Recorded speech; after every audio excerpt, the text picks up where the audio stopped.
आइए हम प्रार्थना करें। सर्वशक्तिमान परमेश्वर, हम इस समय के लिए धन्यवाद देते हैं।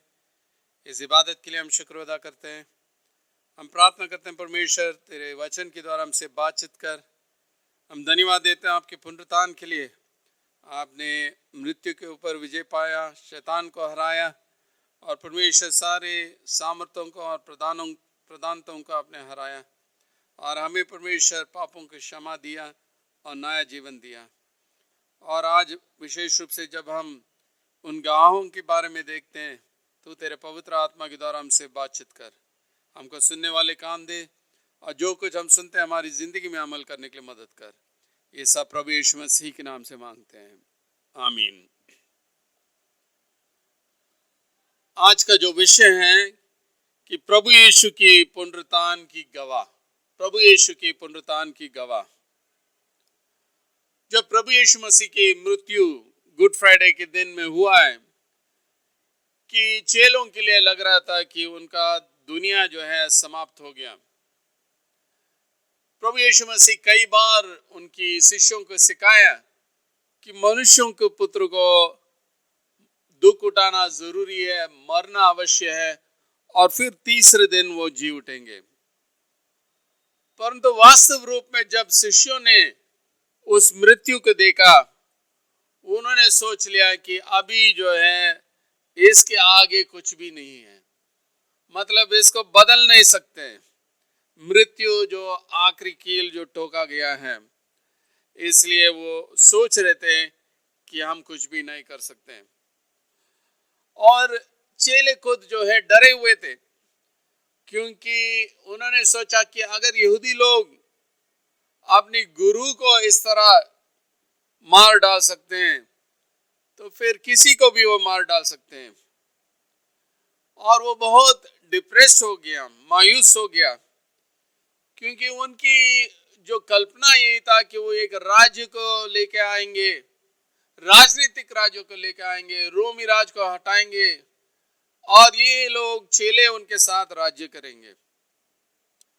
परंतु अब जो उन्होंने देखा है कि उनकी अगुवे जो है छीन लिया गया है और उस क्रूस पे उनका मारा दिया है। परंतु 3 दिन के बाद जो हुआ है वो जो है इतिहास को बदल दिया। और आज जो है कि हम विशेष रूप से प्रभु यीशु की पुनरुत्थान की जो गवाह है उनके बारे में हम देखते हैं। पुनरुत्थान की प्रकटन जो है कई है। खाली कब्र में पहली दिन यरूशलेम में संडे की सुबह जब महिलाएं उधर गए थे, वहां पे हम देखते हैं कि यीशु मसीह कब्र में नहीं है। मरियम मगदलीनी को अपने आप को प्रकट किया और वो भी उस कब्र की बाहर ही, जब मरियम मगदलीनी ने उनको सोचा है कि वो एक माली है। फिर जो है कि 2 चेले जो एमेस की ओर से इतवार की दोपहर चल रहे थे और प्रभु यीशु मसीह उस सफर में उनके साथ जोड़ा है और फिर रोटी तोड़ा और अपने आप को प्रकट किया। पतरस को भी उसी संडे को प्रकट किया। उसके बाद 10 चेले जो ऊपर वाली कोठरी में थे उनको प्रकट किया संडे शाम को। और 1 हफ्ते के बाद जो है 11 चेले जो वही ऊपर वाली कोठरी में जो थे वहां पे भी यीशु मसीह प्रकट किया। और आज का हिस्सा हम देखते हैं कि 7 चेलों के साथ जो गलील में जो है, जो गलील की समुद्र में जो है, प्रभु यीशु मसीह उनको बुलाता कि आओ मेरे साथ नाश्ता करो, ब्रेकफास्ट करो। उसके बाद 500 लोगों से अधिक लोगों को प्रकट किया। पहले कुरिन्थियों 15 में हमारे लिए बताया गया। याकूब माउंट ऑफ ऑलिव्स में प्रकट किया, उनकी स्वर्ग आरोहण से पहले। और इसी के द्वारा हमें पता लगता है कि पुनरुत्थान जो है एक ऐतिहासिक घटना है और बहुत सारे लोगों ने यीशु को देखा है पुनरुत्थान के बाद। और एक शारीरिक घटना है कि वो ऐसा नहीं है कोई गोस्ट है, ये आत्मा है, परंतु शारीरिक पुनरुत्थान है। तो आज का हिस्सा जो है यूहन्ना की इंजील उसका 21वां अध्याय और 1 से 14 आयत के ऊपर ध्यान देंगे। लिखा है, इन बातों के बाद यीशु ने अपने आप को तिबिरियस झील के किनारे चेलों पर प्रकट किया और इस रीति से प्रकट किया। शिमोन पतरस और तोमा जो दिदुमुस कहलाते हैं और गलील के काना नगर का नतनएल का और जबदी का पुत्र और उनके चेलों में से दो और जाने इकट्ठे थे। शिमोन पतरस ने उनसे कहा, मैं मछली पकड़ने जाता हूं। उन्होंने उससे कहा, हम भी तेरे साथ चलते हैं। सो वे निकलकर नाव पर चढ़े, परंतु उस रात कुछ ना पकड़ा।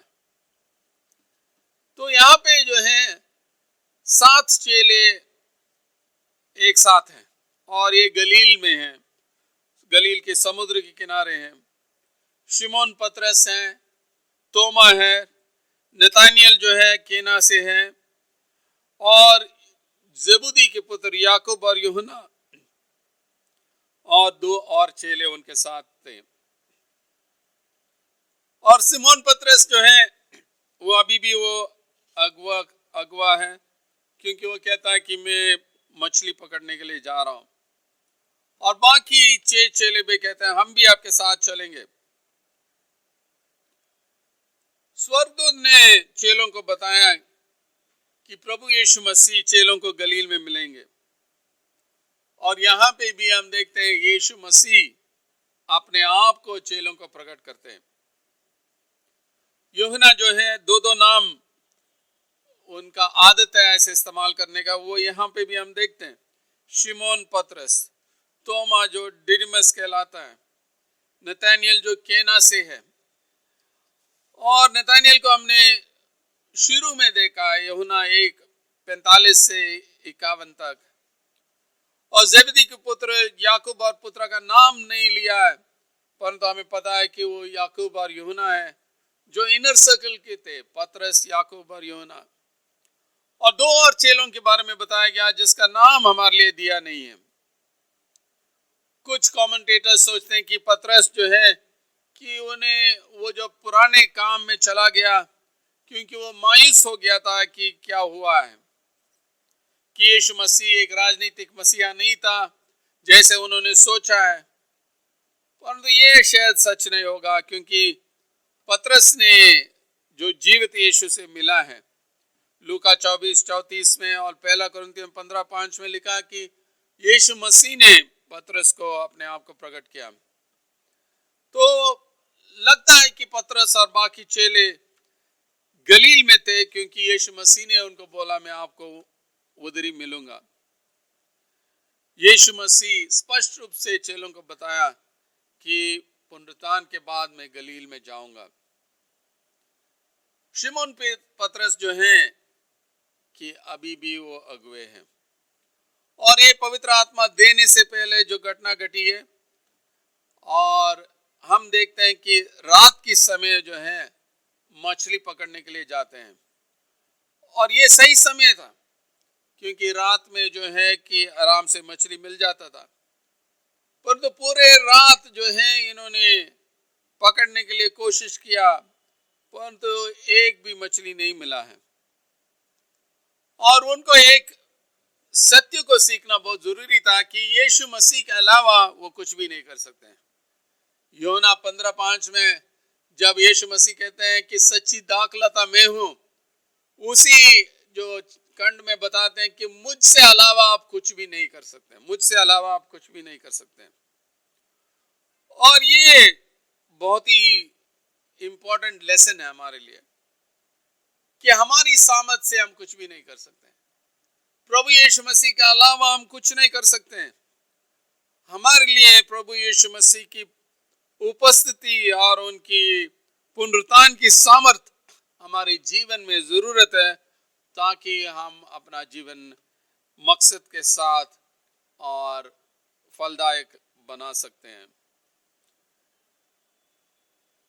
पवित्र आत्मा की सामर्थ हमें जरूरत है। तो सबसे पहले चीज हम देखते हैं कि शिमोन पतरस और बाकी चेले मछली पकड़ने के लिए जाते हैं और एक भी नहीं मिला। अपनी पूरे ताकत, पूरे अनुभव के साथ मछली के पकड़ने के लिए जाते हैं, फिर भी कुछ नहीं मिलता। एक्सपीरियंस फिशरमैन नहीं है, या ऐसी नहीं है कि अभी अभी सीख रहे हैं, यही उनका प्रोफेशन है, काम धंधा है, फिर भी उनको कुछ भी नहीं मिला। अब जो है हम देखते हैं यीशु मसीह अपने आप को जो समुद्र के किनारे शिष्यों का अपने आप को प्रकट करता है। बोर होते ही यीशु किनारे पर खड़ा हुआ, तभी चेलों ने न पहचाना कि ये यीशु है। तब यीशु ने उनसे कहा, हे बालकों, क्या तुम्हारे पास कुछ खाने को है? उन्होंने उत्तर दिया कि नहीं। उसने उनसे कहा, नाव की दाहिने ओर जाल डालो तो पाओगे। तब उन्होंने जाल डाला और अब मछलियां की बहुतायत के कारण उसे खींच ना सके। यीशु मसीह जो है समुद्र के किनारे में खड़े थे और शायद थोड़ा सा दूर था, 100 मीटर की दूर शायद हो सकता है, और सवेरे के समय है, ज्यादा रोशनी नहीं हुआ होगा, इसलिए उनको पता नहीं लग रहा कि कौन खड़ा है समुद्र के किनारे में। और यीशु मसीह उनसे कहता कि हे बालकों, क्या तुम्हारे पास कुछ खाने को है? हे बालकों, तुम्हारे पास कुछ खाने को है? और उनको जवाब ये मिला है कि कुछ भी नहीं है। और जब वो कहते हैं कि हमारे पास कुछ भी नहीं है, यीशु मसीह कहते हैं नाव की दाहिनी ओर डालो, क्योंकि यीशु मसीह को पता था कि वो खुदा है। उनको मालूम था कि मछली कहाँ मिलने वाला है, इसलिए उनको बोला है कि दाहिने हाथ में डालो, नाव की दाहिने ओर डालो। और जब उन्होंने दाहिने ओर में डाला है कि वो जाल भर गया है, वो खींच नहीं पा रहे थे। और हम जानते हैं कि इससे पहले भी एक बार जो है यीशु मसीह ऐसी आश्चर्यक्रम किया, जब पतरस पूरे रात काम किया और एक भी मच्छी नहीं मिला है। और वहां पे भी हमने देखा है कि यीशु मसीह के आदेश को कि पतरस पालन किया और बहुतायत की मछली मिला है। लूका 5:1-11 में घटना मेरे लिए लिखा गया, और ये घटना उसकी तुल्य है, और इसलिए लोग एकदम पहचानते हैं ये यीशु मसीह है जो उनके बीच में है। तो दूसरी ओर में हम देखते हैं कि पहचानना है, यीशु मसीह की उपस्थिति को पहचानना है और उनकी आदेश को मानना है, उनको आगे पालन करना, उनकी जो इंस्ट्रक्शंस है उसको हम आगे पालन करना है। अब आगे देखते हैं पुनरुत्थान की गवाह। इसलिए उस चेले ने जिसने यीशु प्रेम रखता था पतरस से कहा, ये तो प्रभु है। शिमोन पतरस ने यह सुनकर कि प्रभु है, कमर में अंग्र का कस दिया, क्योंकि वह नंगा था, और झील में कूद पड़ा। परंतु और चेले डोंगी पर मछलियों से भरा हुआ जाल खींचते हुए आए, क्योंकि वे किनारे से अधिक दूर नहीं, कोई 200 हाथ पर थे। जब किनारे पर उतरे तो उन्होंने कोयले की आग और उस पर मछली रखी हुई और रोटी देखी। यीशु ने उनसे कहा, जो मछलियां तुमने अभी पकड़ी हैं उनमें से कुछ लाओ। यूहन्ना जो है कि यहाँ पे स्पष्ट रूप से अपने आप के बारे में जिक्र करता है कि जिससे यीशु प्रेम रखता था, वो चेले जिससे यीशु प्रेम रखता था। अगर आपको याद होगा कि जब काली खबर में दौड़ने के लिए दोनों गए, यूहन्ना पहले पहुंच गया, और यूहन्ना जो है कि देख के विश्वास किया। और यहां पे भी यूहन्ना पहचानता और कहता ये तो प्रभु है, ये तो प्रभु है। और जैसे पतरस ने सुना कि यूहन्ना बोल रहा है ये प्रभु है, पतरस अपना कपड़ा लेके पानी में कूदता है और तैर के जो है कोने तक आ जाता है, किनारे तक आ जाता है। और ये पतरस की कैरेक्टर के बराबर है, सब कुछ वो एकदम करता था। जब उनको पता लग गया यीशु है, वो रोक नहीं सकता था, एकदम पानी में कूद गया और चला गया वह यीशु के पास। पतरस एक बार जो है मत्ती की इंजील 14:30 में देखते हैं कि जब वो पानी पे चलने के लिए कोशिश किया वो डूबने लगा, परंतु यहाँ पे वो किनारे के पास था और यीशु के पास चला गया।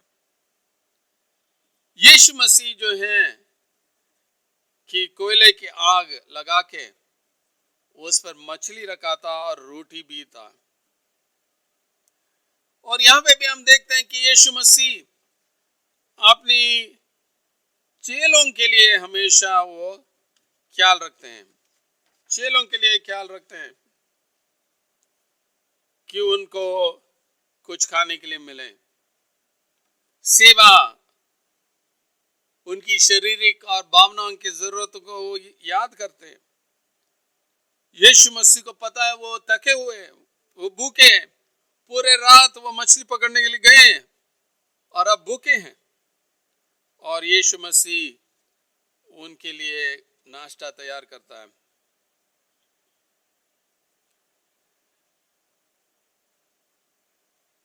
हमारे लिए क्या सीख सकते हैं कि प्रभु यीशु मसीह जानता है कि हमारी शारीरिक और भावनाओं की जरूरतें क्या हैं।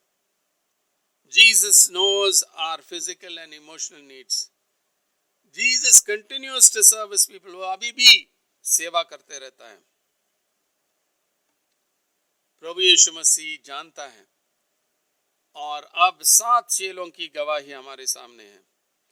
शिमोन पतरस ने डोंगी पर चढ़कर 153 बड़ी मछलियां से भरा हुआ जाल किनारे पर खींचा, और इतनी मछलियां होने पर भी जाल न फटा। यीशु ने उनसे कहा कि आओ भोजन करो, और चेलों में से किसी ने हियाव न हुआ कि उससे पूछे कि तू कौन है। यीशु आया, रोटी लेकर उन्हें दी, और वैसे ही मछली भी। ये तीसरी बार है कि यीशु ने मरे हुए में से जी उठने के बाद चेलों के दर्शन किया। पतरस वापस चला जाता है, डोंगी पे जाता है और वो जाल को खींचता है। बड़ी बड़ी मछलियां जो है 153 मछली है, और इतनी मछली 2 कारण की वजह से हो सकता है, और यीशु मसीह ने आश्चर्य कर्म किया। और वो नंबर हमारे लिए दिया गया है, शायद वो गिनती करते हैं ताकि आपस में वो बांटे, या बेचने के लिए वो अलग अलग करके बांटे, तो इसलिए 153 हमारे लिए बताया जा रहा है। और जाल अभी तक फटा नहीं है, और इसमें भी हम देखते हैं कि एक ईश्वरीय काम है। कुछ कमेंटेटर्स सोचते हैं ये जो है कि सुसमाचार का जाल है, यानी लोगों को लाना है, और जितने भी लोग उसमें आ सकते हैं उससे जाल फट नहीं सकता है। यानी परमेश्वर के राज्य में प्रवेश करने के लिए कोई लिमिट नहीं है, कोई सीमा नहीं है। इसलिए हम जाल फैलाना का काम हमारा है। मछली जो है, जो आते हैं वो खुदा की इच्छा है। तो इससे हम क्या सीखते हैं कि जब हम परमेश्वर के वचन को आगे पालन करते हैं, फिर हमारे लिए बहुत आशीष होगा, बहुत आयत की आशीष मिलेगा। दूसरी चीज हम देखते हैं कि परमेश्वर अभी भी मानव जाति के इतिहास में काम करता है और अपनी लोगों को और उनकी जरूरतों को पूरा करता है। और यीशु मसीह उनको बुलाता है, ब्रेकफास्ट करने के लिए बुलाता है, और चेलों को पता लग गया कि यीशु मसीह है। किसी के पास हिम्मत नहीं था कि पूछने के लिए आप कौन है। पक्के रूप से उनको मालूम है जीवित यीशु है, और यीशु मसीह उनको मछली और रोटी दिया। अगर थोड़ा सा पीछे जाके देखते हैं, मरियम भी यीशु को पहचानने के लिए मुश्किल था। एमएस सड़क में भी दो चेलों का जो है एकदम पहचाना नहीं है, और कुछ लोग कहते हैं कि उनकी पुनरुत्थान की जो अपीयरेंस में कुछ फर्क है। फिर भी सारे चेलों ने पहचान लिया ये यीशु है, और जब वो मिलकर खाना खाते हैं, वो जो है कि उनकी सबकी दिमाग में बैठ गया।